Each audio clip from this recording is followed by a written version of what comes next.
Welcome to my channel. I'm Scott, and in this video I'm going to walk you through the process of valuing Colgate-Palmolive stock so we can determine if it's a buy or a sell. Let's get started with the model. This is a large cap company, 63 billion market cap. They're trading at $76 a share, and they have 829 million shares outstanding. Let's look at their financials. The way you value a company is you estimate the free cash flows into the future, and then you discount those numbers back to today's value. That's what we're doing in this video. And free cash flow is cash flow from operations minus capital expenditures. Their free cash flow has been going down. It was $3.3 billion in 2020. It dropped a little to $2.8 billion in 2021. Then even lower in 2022, $1.9 billion. It is up a little bit to $2.2 billion in the trailing 12 months. They just released their 6/30 earnings last week, their second quarter of 2023. Net income is the profit or loss on the income statement. It's revenue minus expenses, and that goes down each time period from $2.9 billion to $1.6 billion. Revenue is the sales for the company, and that is increasing. It's not increasing dramatically, but it's increasing at an okay rate from $16.5 billion to $18.7 billion. This is a type of company that probably moves with inflation. They don't make huge jumps each year like a Google or Amazon, but they're like a turtle. They just always move up slowly and slowly year after year. We estimated 4 years of future free cash flows. We also estimated the terminal value, which is all cash flows past year 4, that's $69 billion. We discounted those numbers back to today using the weighted average cost of capital, and we get a value of the company of $62 billion. We divide that by 829 million shares, and we get a calculated stock price of $75. They're trading at $76, so they're trading at a 1% premium. It's a small sell according to the model. So it seems like my model is really close to where they're trading at. So it's more of a coin flip situation on whether to buy or sell. Even if the stock stays flat, you still get a pretty good dividend though. There are 29 companies in the same industry as CL, and if they have a number in red, they're worse than the median. If they have a number in blue, they're better. They spend more than the median in average in CapEx, $690 million. A lot less than Procter & Gamble though. They have the worst debt to equity ratio by far. I think this is the highest I've seen on this channel. So for every dollar of equity, they have $2,800 of debt. So they're really leveraged. They have a good dividend. It's equal to the median. They do generate positive free cash flow, a lot less than Procter & Gamble and Unilever. They rank third in market cap. They're pretty close to Estee Lauder. We can't look at their price to book since they have negative equity. Their PE is between the median and average. PE is stock price over earnings per share. Their price to free cash flow is between the median and average. Price to free cash flow is stock price over free cash flow per share. And their price of sales is worse than the median average. That's stock price over sales per share. They generate about twice as much revenue as the average, a lot less than PG and UL, but more than Estee Lauder, less than Kimberly-Clark. And most companies in this industry don't grow that much. A lot of these companies have been around a long time, so they're only growing at 1%, 2%, 3%. A couple of the mid-sized companies, Elf Beauty and Inter Parfums, they're growing at double-digit rates. Some are negative. Cody's negative 10%. But Colgate is growing at 3%, which is not even inflation though, but at least they're growing. They just released earnings the other day and they beat revenue and earnings. The expected earnings was 75 cents, they reported 77 cents. So they beat it by 3.3%. The expected revenue was 4.7 billion, they reported 4.8 billion. They beat it by 2.7%. They also beat earnings and revenue in the first quarter of 2023 and the fourth quarter of 2022.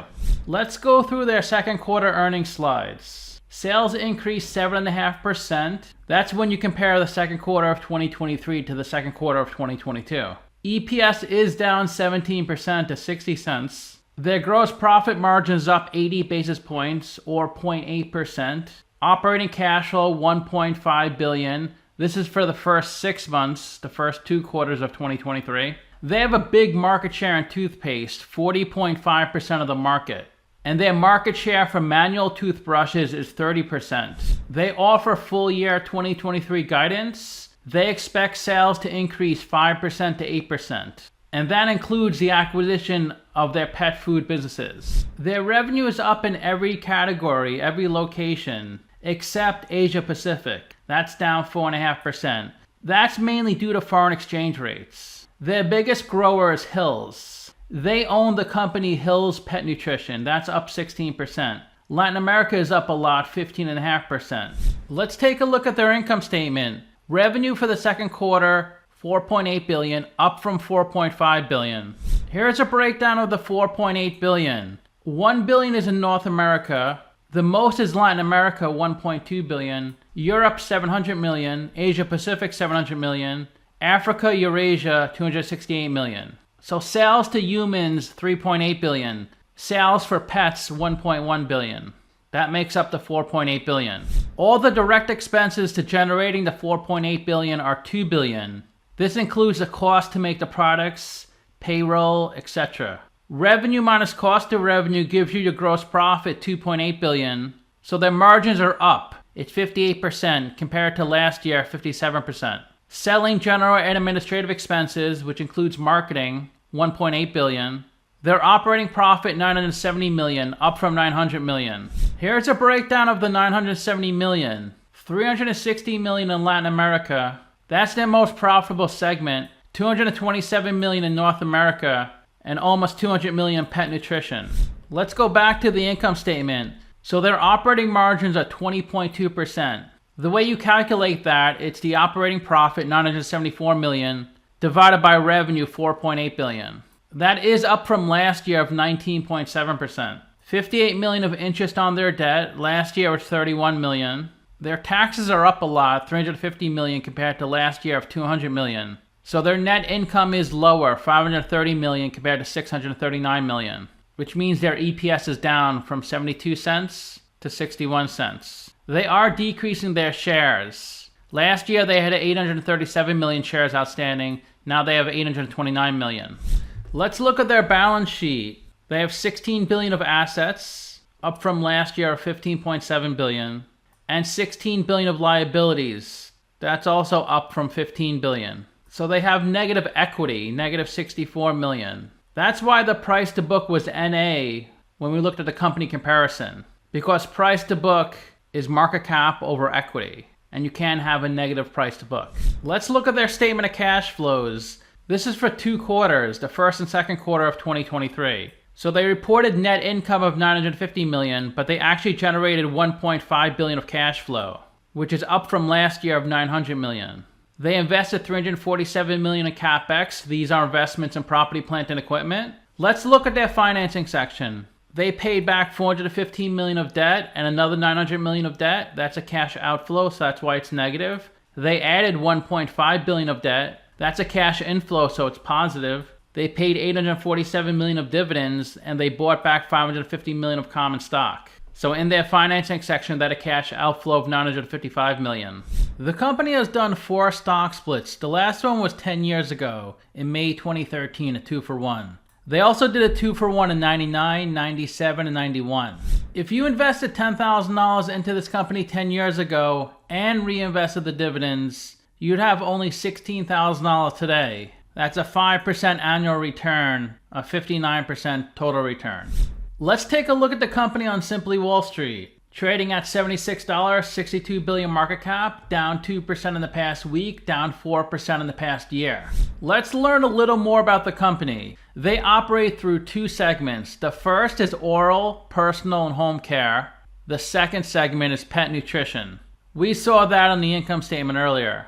The first segment, oral, personal, and home care, that offers toothpaste, toothbrushes, mouthwash, soaps, shower gels, shampoos, conditioners, deodorants, antiperspirants, skincare products, dishwashing detergent, fabric softeners, household cleaners, and other related items. The brands they represent are Colgate, Darlie, Elmex, Hello, Meridol, Tom's of Maine, Irish Spring, Palmolive, Speed Stick, Ajax, Murphy, and many more. They sell their products to retailers, wholesalers, and distributors. They also sell pharmaceutical products for dentists and other oral professionals. I guess that's the porn industry, other oral professionals, because I'm sure the actress has to brush after each scene. In their pet segment, Their product is Hill's Science Diet brand and a range of therapeutic products to manage disease conditions in dogs and cats under the Hill's Prescription Diet brand. Under this segment, they sell products directly to retailers, veterinarians, and e-commerce retailers. They were founded over 200 years ago and headquartered in New York City. The risks they list are high level of debt, dividend not well covered, and large one-off items impacting their financials. Here's their historical stock price since 1990. And the stock has done really well. It pretty much goes up each year. They peaked in 2020 at $86, so it is down from that peak. If you hold this stock for at least 5-10 years, I'm sure you're going to make a good return. Simply Wall Street's valuation is 88. They say the stock is 14% undervalued. 18 analysts price this stock and the average price target is 84. They say it's 12% undervalued. Their trailing 12-month revenue in 2012 was $17 billion. And their revenue hasn't grown that much. It did come down to $15 billion in 2017. Now it's a little higher than what it was in 2012. But the revenue forecast for 2025 is $21 billion. They always keep lots of debt on their balance sheet. Lots of debt relative to their equity. In 2012, their debt to equity was 200%. $5 billion of debt, $2.7 billion of equity. But you can see their debt has gone up a lot over the years, while their equity has come down. So now their debt to equity ratio is 2,900%. A big reason their equity is low is because they do buy back a good amount of stock. If they didn't buy back stock, their equity would be higher. Because when a company buys back stock, it decreases their cash and it decreases their equity. They raise their dividend each year. In 2012, their dividend per share was $1.24, and it goes up every single year. It's almost $2 per share now, and the forecast is for them to pay $2.08 per share by 2025. And their dividend yield is pretty steady year after year, between 2 and 3%. The forecast is 2.8% by 2025. Their CEO's annual salary is $1.4 million, total compensation $14.5 million. Their tenure as CEO is 5 years. In the past 12 months, there's been no insider buying, just one sell for 2,400 shares. 83% of the company is held by institutions and 17% by the general public. Vanguard is the biggest shareholder at 9.7%, 80 million shares valued at $6 billion. You don't like to see employee count going down, but that is the case in their situation. They had 38,600 in 2012. Down to 33,800 currently. And the ticker trades on the New York Stock Exchange, London Stock Exchange, Swiss Deutsche Börse, Mexican Bolsa, Zicha, EuroTLX, Wiener Börse, Lima Bolsa, Bulgaria, BATS Europe, Buenos Aires, and the Sao Paulo Bolsa. So let me know what you think. Give the video a like, subscribe, or comment below. If you'd like to get a custom valuation or just support the channel, you can become a member by clicking on the link in the description below. Thanks for watching.